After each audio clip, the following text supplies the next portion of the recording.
Bonjour à tous et à toutes, on se retrouve aujourd'hui pour une nouvelle vidéo sur la dérivée. Alors pour cela on va introduire le taux d'accroissement et donc on aura besoin de deux réels x et h appartenant au réel et une application f qui va de R dans R. Le taux d'accroissement s'écrit t de x h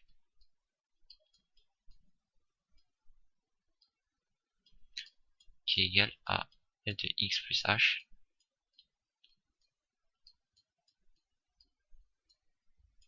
moins f de x, le tout sur x plus h moins x, ce qui nous donne h.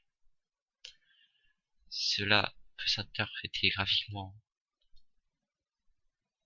On prend un graphique, on modélise la fonction f par exemple comme ça.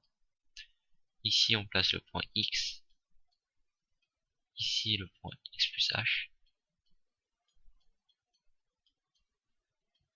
On a par conséquent ici f de x plus h.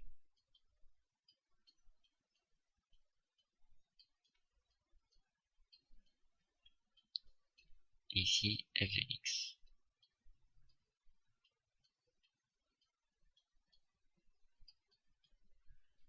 On a bien ici une licence de h qui sépare x plus h et x.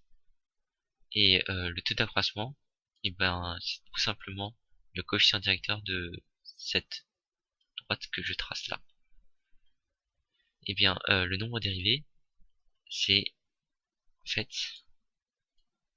qui se note f' de x, c'est la limite de ce taux d'accroissement quand h tend vers 0.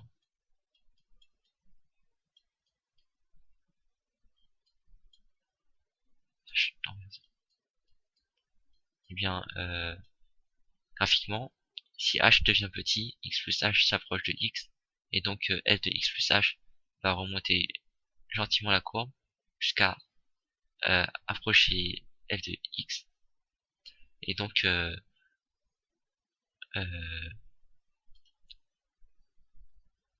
la pente sera à peu près comme ça, infiniment proche de f de x. Ça c'est par conséquent la tangente, plutôt comme ça, je dirais. Et donc on va voir ça pour quelques exemples. Par exemple, si on prend la fonction f qui associe x à x, c'est-à-dire l'identité, on a le taux d'accroissement qui vaut x plus h moins x, le tout sur h, ce qui nous donne 1. Et quand on fait tendre t de xh vers, enfin quand on fait tendre h vers 0, t de xh tend vers 1, et donc on a f' de x qui vaut 1. On peut faire ça pareil pour f qui associe x à x2.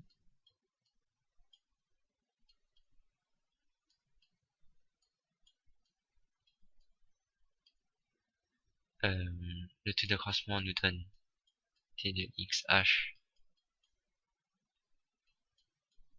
égale à x plus h, le tout au carré, moins x à x au carré, le tout sur h, ce qui nous donne, en utilisant l'identité remarquable, x au carré plus 2xh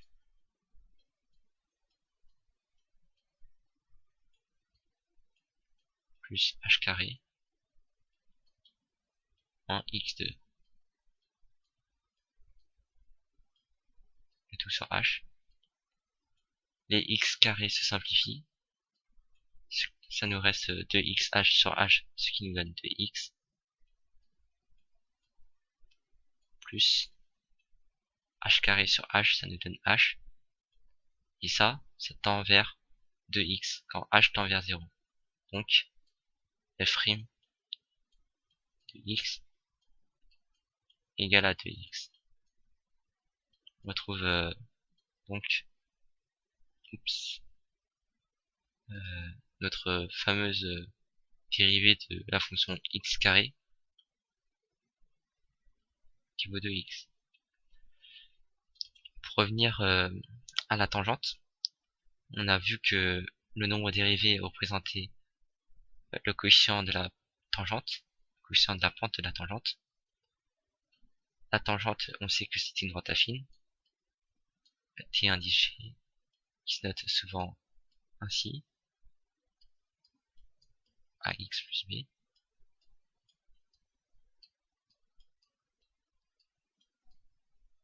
A, c'est bien évidemment le nombre dérivé. On va choisir comme axis alpha pour différencier du x de l'équation de la tangente. Et b, c'est l'ordonnée à l'origine.